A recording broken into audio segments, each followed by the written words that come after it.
अस्सलाम वालेकुम नाज़रीन, हमदर्द से दुआखाना पाकिस्तान से हकीम प्रोफेसर नज़ीर अहमद चौधरी आपकी खिदमत में एक बार फिर हाज़िर है।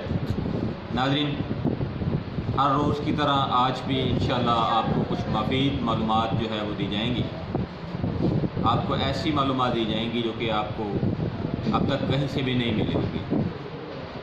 आजकल दिल के अमराज बहुत ज़्यादा हो रहे हैं, जैसे कि ब्लड प्रेशर का मसला है, कोलेस्ट्रॉल का प्रॉब्लम है, इसके अलावा हार्ट अटैक का प्रॉब्लम आ रहा है, इख्तिलाज कल्ब है, खुफकाने कल्ब है, दिल की धड़कनों का बहुत कम हो जाना है, इसे बीपी लो का इशू कहते हैं। इसके अलावा और भी कई एक मसाइल हैं जो कि सुदा या रिया की वजह से पैदा हो जाते हैं, लेकिन एलोपैथिक तिब में उसको सुदा की बजाय कोलेस्ट्रॉल कहा जाता है। कोलेस्ट्रॉल क्या है और क्या ये जो हमारी खुशाइंद ग़िज़ाएँ हैं, जो हमारी देसी ग़िज़ाएँ हैं, जैसे देसी घी है, मक्खन है, दूध है, क्या इनकी वजह से कोलेस्ट्रॉल हो सकता है? इसके ऊपर आज हम रोशनी डालेंगे।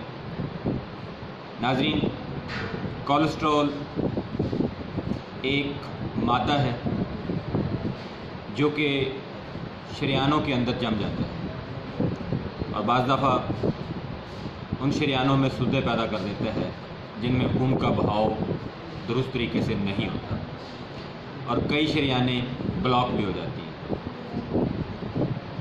जब उनमें सुद्दे पैदा होते हैं तो मरीज़ को स्ट्रोक लगना शुरू हो जाते हैं, लेकिन जब वो ब्लॉक हो जाती हैं तो मरीज़ को अटैक होना शुरू होता है। उन शरीयानों में सुदा की वजह से सोजिश से लेकर सुद्दे बनने तक का जो अमल है, उसके दौरान मरीज़ का ब्लड प्रेशर हाई होता रहता है। ब्लड प्रेशर का हाई होना उसकी ये भी अलामत है कि कहीं से कोई वेन दब रही है या उसका डाया छोटा हो रहा है या स्कैटर हो रहा है।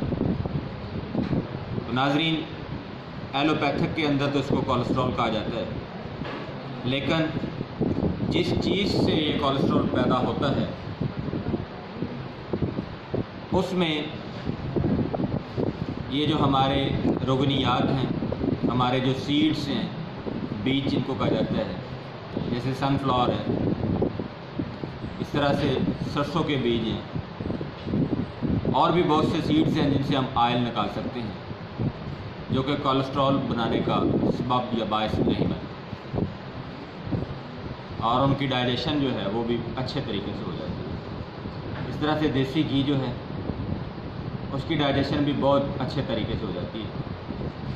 दूध बेहतरीन डाइजेस्ट हो जाता है, इसमें कोई भी ऐसा मवाद नहीं होता जो ज़्यादा अरसे तक दूध, मक्खन और घी में जो ज़्यादा अरसे तक आपके मैदे में रहे और उसको हज़म ना कर सके। नाज़रीन, हम इसको क्या समझते हैं? यानी तरीक़ा इलाज तिब्ब इस्लामी, तिब्ब यूनानी, आयुर्वेदिक, ये तमाम के करीब कोलेस्ट्रॉल का जमना सिर्फ़ और सिर्फ ब्लैक बाइल की वजह से, जिसको एलोपैथिक मानती ही नहीं। ब्लैक बाइल क्या है? इसको तिब्ब यूनानी में सुदा कहा जाता है और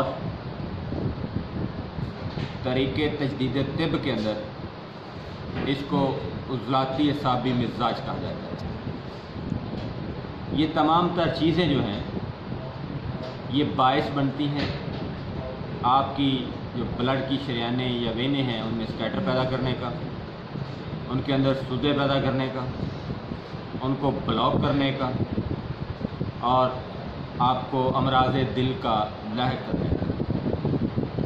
खुदा न खास्ता अगर आपके पेट में रिया पैदा हो रहा है, हवा का दबाव पैदा हो रहा है या फिर आपके पेट के अंदर बहुत ज़्यादा खुश्की हो गई है, आपको कब्ज़ हो गई है, अपना कोलेस्ट्रॉल लाजमी चेक करवाएं। और अगर आप किसी हकीम या मालिज के पास जाएंगे तो वो आपको कहेगा कि आपको सुदावी मर्ज़ है या रियाई मर्ज़ है। उसका इलाज अगर प्रॉपर तरीके से किया जाए तो जो ब्लैक बाइल है उसको येलो बाइल में तब्दील किया जाता है। उसका तरीका ये होता है, पहले ब्लैक बाइल को खारिज किया जाता है, उसके बाद येलो बाइल को पैदा करवाया जाता है जिसको सफरा कहा जाता है, जिससे जितनी भी अंतड़ियों के अंदर, जितनी भी शरियानों या वेनों के अंदर स्कैटर होता है वो सारे का सारा खुल जाता है। शरियानों का जो डाया है वो बढ़ जाता है। कोलेस्ट्रॉल की जो तय जमी हुई थी वो रिमूव हो जाती है और हत्ता के यूरिन के ज़रिए वो कोलेस्ट्रॉल जो है वो बॉडी से खारिज हो जाता है।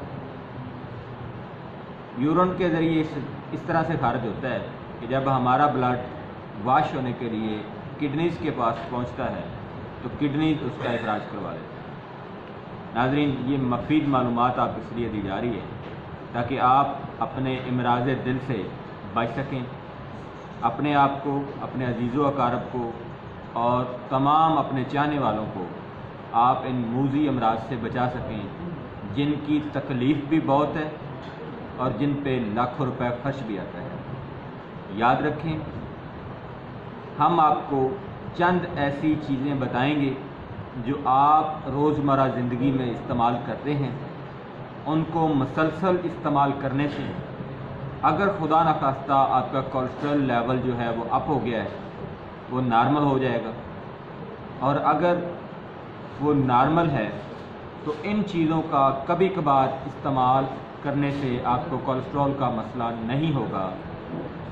और नाज़रीन, सीड्स ऑयल जो है उनका इस्तेमाल बढ़ाएं। इसके अलावा देसी घी और दूध का इस्तेमाल लाजमी करें। गोश्त अगर आपने खाना है, आपको कोलेस्ट्रॉल का प्रॉब्लम है, तो कोई भी आप बड़ा गोश्त नहीं खाएंगे, बल्कि मुर्गी का गोश्त आप खाएंगे, और वो भी मुर्गी देसी होनी चाहिए। ये मजदूर मुर्गी नहीं होनी चाहिए जो अपने पाँव पे खुद खड़ी नहीं हो सकती। और इसके साथ साथ फ़िश आप खा सकते हैं। फ़िश से आपका कोलेस्ट्रॉल लेवल जो है वो नहीं बढ़ेगा। हमें अपनी दुआओं में याद रखिएगा। हमारी आइंदा आने वाली वीडियो का इंतज़ार कीजिएगा। हमारे YouTube चैनल को लाजमी सब्सक्राइब कीजिएगा ताकि हमारी हर आने वाली वीडियो आपके पहुँच जाए। हमें दीजिए इजाज़त। फ़ी अमानिल्लाह। अल्लाह हाफ़िज़। अस्सलाम।